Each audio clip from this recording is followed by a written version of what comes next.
মরুভূমি, খেজুর বাগান, দিনের আলো আসছে। এই পৃথিবীতে এমন কিছু মুহূর্ত আছে যা কেবল হৃদয় দিয়ে অনুভব করা যায়।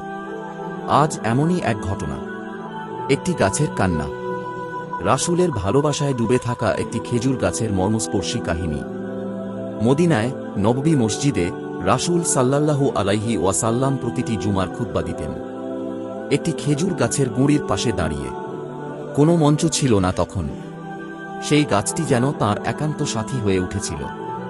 একদিন সাহাবীরা ভালোবাসা থেকে বললেন, ইয়া রাসূলাল্লাহ, আমরা আপনার জন্য একটি মিম্বর তৈরি করতে চাই।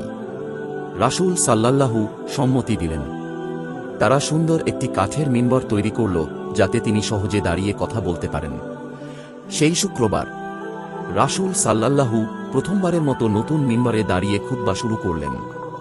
হঠাৎ পুরো মসজিদ গমগম করে উঠল এক অজানা কান্নার শব্দে।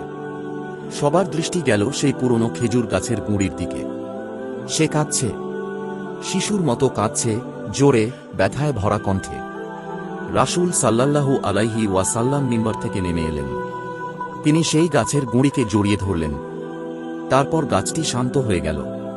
একটি শিশু যেমন তার মায়ের বুকে ফিরে পেলে থেমে যায়, তেমনি থেমে গেল সেই কান্না।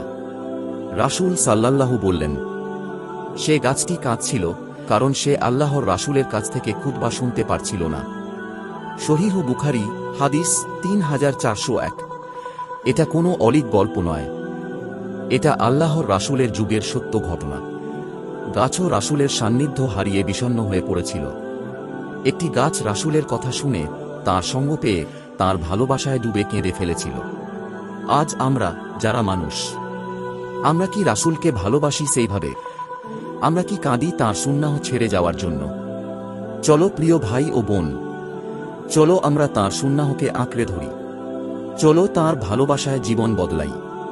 রাসূল সাল্লাল্লাহু আলাইহি ওয়াসাল্লাম, তাঁর সান্নিধ্যই আমাদের জান্নাতের চাবি।